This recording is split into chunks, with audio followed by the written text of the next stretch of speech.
ภายหลังได้เรียนรู้หลักพระธรรมคำสอนของพระพุทธเจ้าเรียนรู้ศีลธรรมความเป็นผู้ที่มีระเบียบวินัยรู้จักเคารพกฎหมายบ้านเมืองฮีดคองประเพณีอันดีงามของชาติให้มีจิตใจอ่อนโยนมีความเมตตามีความกตัญญูรู้บุญคุณรู้จักใช้เวลาให้เป็นประโยชน์มีความรู้ความเข้าใจและประพฤติตนตามหลักศีลธรรมและสามารถนำเอาหลักศีลธรรมไปหมุนใส่เข้าในชีวิตประจำวัน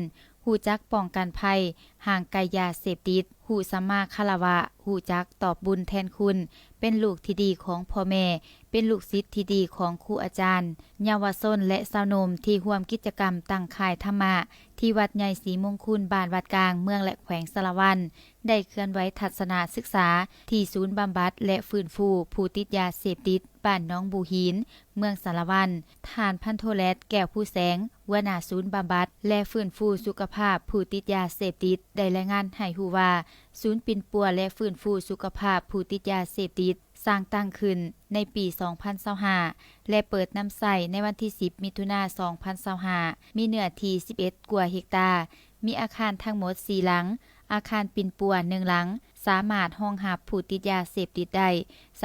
356 คนศูนย์ปิ่นปัวและฟื้นฟูสุขภาพผู้ติดยาเสพติดแม่นห้องการหนึ่งเทียบเท่ากับแผนกที่ขึ้นกับห้องตำรวจป้องกันความสงบแขวงสะระวันซึ่งประกอบมี 6 หน่วยงานคือ หน่วยงานบริหารจัดตั้งการเงินหน่วยงานป้องกันหน่วยงานปิ่นปัว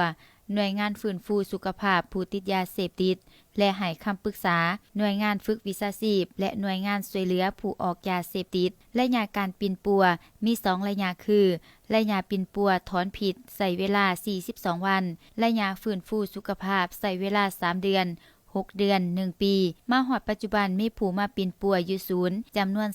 351คนหายดีกลับบ้านแล้วจำนวน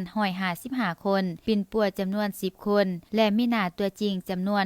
186คนการเคลื่อนไหวทัศนะในครั้งนี้ได้มีขึ้นในถ่ายอาทิตย์ผ่านมานี้โดยให้เกียรติเข้าร่วมของพระอาจารย์แสงมณีสุวิไลคัมห้องประธานองค์การพุทธศาสนาสัมพันธ์ลาวแขวงประธานองค์การพุทธศาสนาสัมพันธ์ลาวเมืองสะระวันฐานุการสาธิราชห้องประธานแนวเล่าสร้างศาสตร์แขวงสะระวันพร้อมด้วยภาคส่วนที่เกี่ยวข้องจากศูนย์กลางท้องถิ่นองค์การจัดตั้งบ้านเยาวชนและสาวนมเข้าร่วม